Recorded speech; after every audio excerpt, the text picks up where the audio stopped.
Spring is pretty much here, babies. And I know those of you watching this right now are getting ready for those summer bikini bodies. Now, I personally believe we train for that year round confidence, that year round strength. But I also understand that sometimes in the winters, we're all covered up. We can eat a little more sugar, have a couple more cocktails. But now with summer around the corner, we are like, let's tighten up. So a lot of my clients have been asking, well, Star, what do you do? Because sometimes I find it so hard to eat healthy. Sometimes I really don't want to work out. How do you stay so consistent? And I love this question. I've done a couple of really powerful things first and foremost with my mindset to get me where I am, being 8, 9 years into my personal fitness journey. And now when I coach others, I have a very specific strategy to help them stay in it, want to be in it, and get all the way into their fitness goals. So today, I want to talk about 5 specific things that are going to help you stay consistent all spring long because summer is right around the corner. Number 1, as I mentioned, it's all about the mindset. So I want you to find that really powerful why. And I know you probably hear this all the time, like why? But we say it for a reason because then I want you to take that why into a visualization practice. I really want you to picture how you feel where you are when you want to be there. What does it really look like? What are you wearing? Where are you at? I want you to get so freaking specific so that that inner drive, that inner motivation is the first and foremost top of mind driver no matter what. Because if we wake up every single day and we're thinking, hey, this is the day I have the opportunity to do X, Y, and Z for my goals, we're going to make it happen. And that is ultimately going to be the first thing that will push us to do the things we say we want to do. Whether it's, hey, I told myself I was going to go for that 10-minute walk today. Why do I want this? What is the reason I'm doing this? It has to start from within. It has to be so powerful, so freaking important to you that nothing is going to get in your way. And I'll just give you a little side note story for me personally. When I started, I had a broken heart.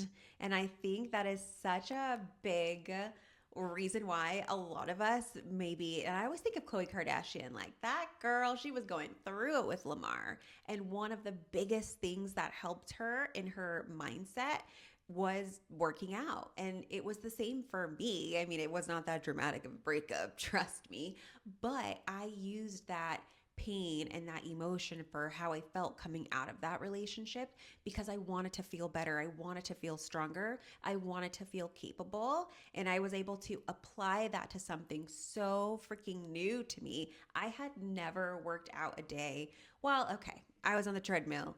I had PE in school. I didn't really play sports. I was more of the dancer, artistic kind of gal. And so for me, actually lifting weights was brand new. And over time, I loved the way that it helped me feel. I loved the way that my mind was growing and evolving and believing more into what I was personally capable of. And that's really how it all got started. And then I just fell in love with the process. I believe the same thing can happen for you too. My sinuses. Number 2 on my list today, if you're having trouble staying consistent with your food, the first place it's going to start is literally in your own kitchen. I want you to set your environment up for success.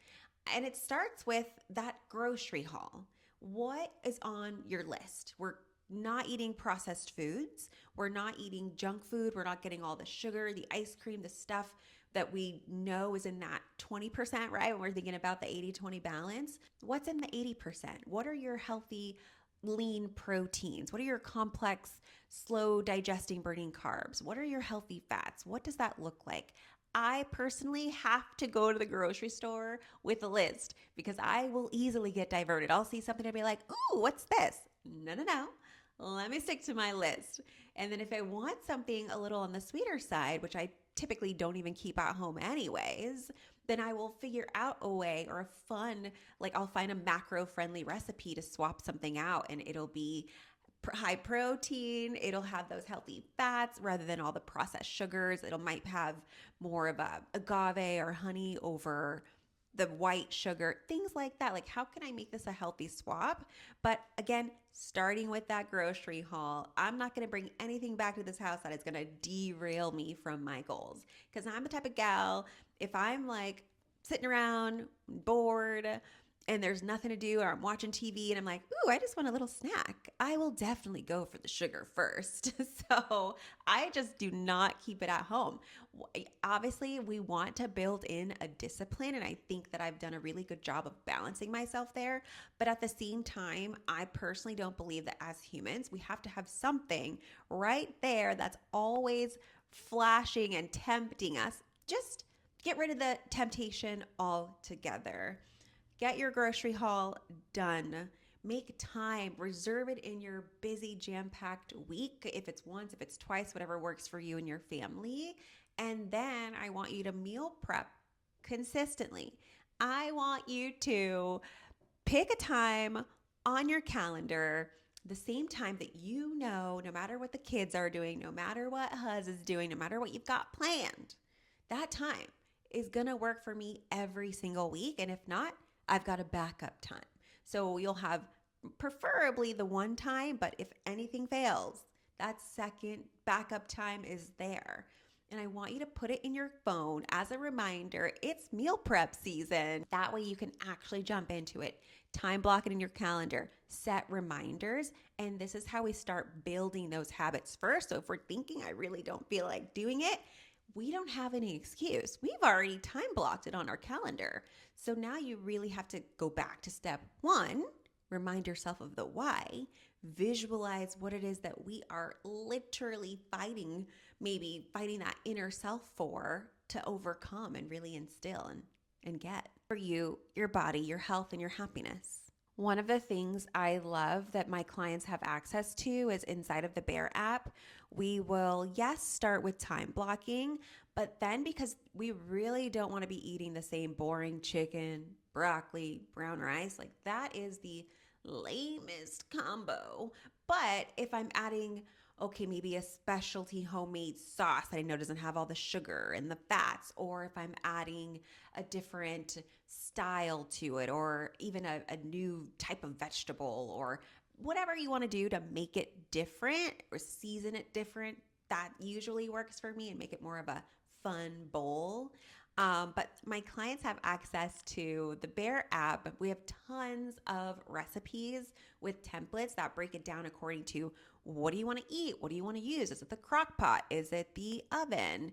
How much time do you have? Do you want it to be more of a no cook item? And it breaks it down. It's got videos showing them exactly what to do, and it makes everything super simple. And we like simple. We want to keep it so easy, so doable that you can put it on repeat over and over and over again. Number 3 on my list today.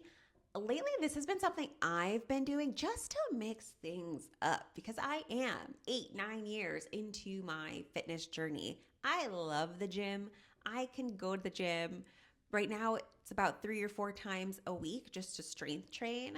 But lately, like if you're the type of girly who doesn't want to keep the same thing on repeat over and over and over again, which we can talk about why I program our workouts in phases where it is on repeat for about that 4 to 6-ish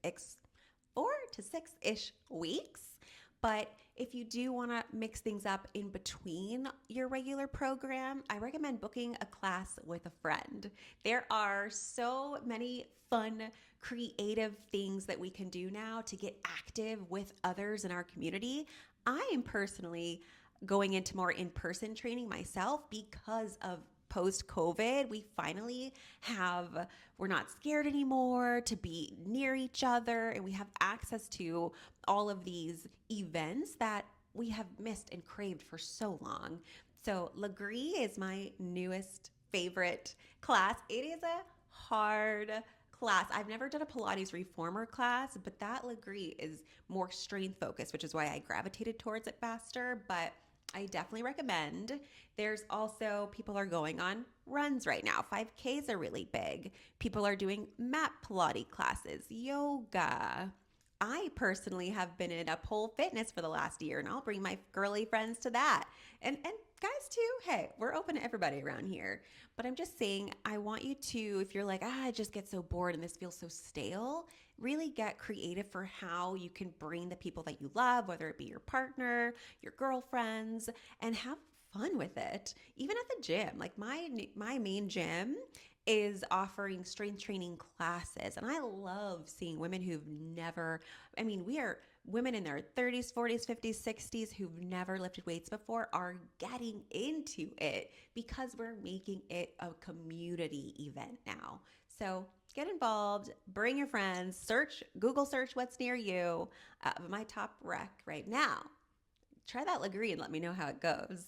Or if you've already tried it, write in the comments and let me know how your experience was. Number 4 on my list, if you are really struggling with eating junk food or stress eating, especially with the women that I work with, are their jobs are just so high demanding. It takes a lot of that mental focus. So the last thing they want to do is come home and meal prep and have to do all the things. So that's why I said earlier in today's episode, you want to start with that grocery haul on one day perhaps and meal prep on another day so that on those heavy days you can come home and it just be ready for you. And if stress eating is your thing, now we're choosing maybe celery over the chips. But my 4th step is do not keep those tempting foods that you know are your trigger foods at home. I was always an ice cream girly. If I was in my feelings, I went straight to the ice cream. And I remember seeing it in the movies and the TV shows. So part of me growing up in my brain was like, oh, that's what we do when we're sad. No. That is not what we do. So I eventually was just like, look, this is in my home. And when I am in my feelings, the first thing I'm going to do is open up that freezer. Not that I can't just jump into my car and go get it, but now there's an extra layer of like a barrier, something between me and actually going out to get it. Because once I'm home, me going back out is probably not happening. So I want you to do a full kitchen clean out. Go through, is it sugar? Is it candy? Is it chips? Is it whatever it is for you? If you can give it away, if you can donate it, throw it away. I hate wasting food, but at the same time, I don't want to like just give other people all of this things that we consume that isn't good for us either. Or if you're like one of my clients where she's like, well, I have a toddler. My toddler likes to snack on, just a few things that I would enjoy too, but when I want to give her a treat or something like that. So what we found worked really well for her was separating it out in her kitchen. So she would have her area for her items, and then her daughter had a special drawer in a little cabinet just for her. And so mentally that was the barrier. Those snacks are for my little girl. I will be snacking and eating my meals differently. So do your kitchen clean out, organize it how you need, because this is a strategy where our brain can finally start to separate the emotion from maybe if we're just bored and going to go get into something just because we can. And number 5 on my list today for how I more easily can jump into my workouts and stay consistent to my healthy eating, even though on days my brain might be fighting me against it, it's my affirmations.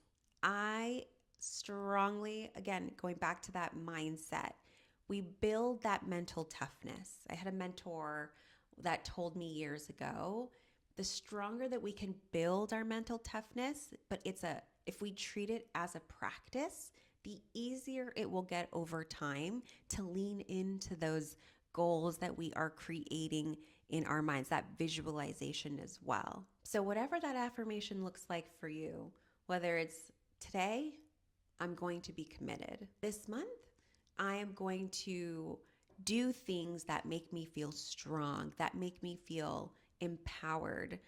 come up with an affirmation that really you full-heartedly believe and trust in so much that will ultimately be at the back of your mind. Write it on your mirror. Put it in your phone as a reminder.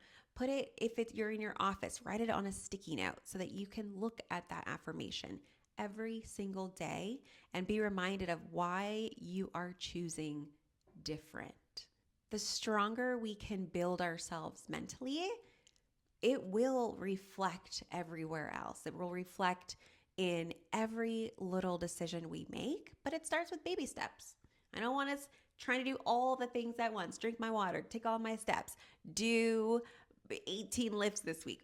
Not all the things, but we make sure we're getting our sleep.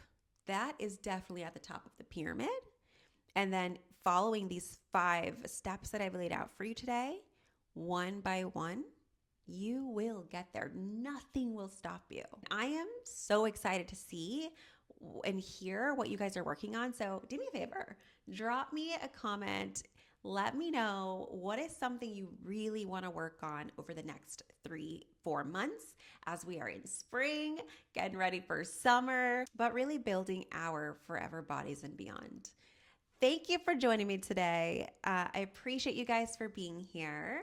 And yeah, let's enjoy spring. I'm so excited as it gets warm. Like, what have we been working on all winter long, and what's gonna come to fruition from here? So don't forget to like and subscribe, share with a friend if this episode spoke to you, and I'll see you guys on the next one.